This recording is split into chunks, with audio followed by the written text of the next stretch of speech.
In this video, I will show you how to create a button in Figma using auto layout. Let's start by creating your text label first. So come to the bottom in the toolbar and grab your text tool and then click anywhere on the canvas and start typing a button label.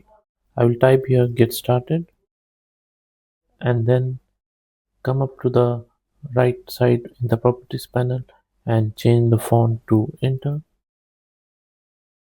and the weight I will set it to medium, and then the font size I will choose it to 16.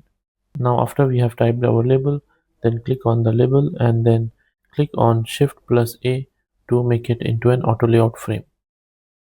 Right now you can't see any background to it because there is no fill. To add fill to our button, come up to the right side in the fill menu in the properties panel and add a fill. Right now the text is not visible because the background and the text color is white.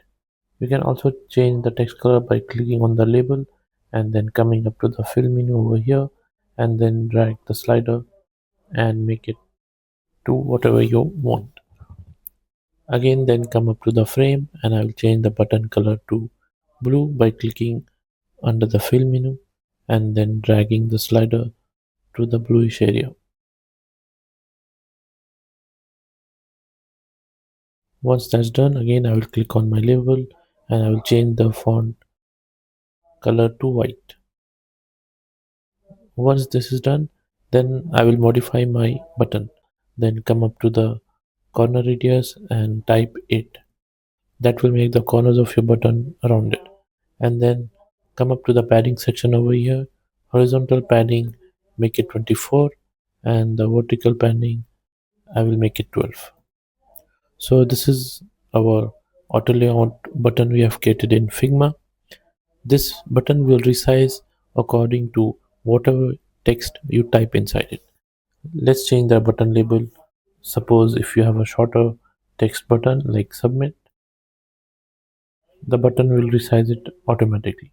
And if you have like a longer text like sign in, sign with my email, even that will resize it accordingly.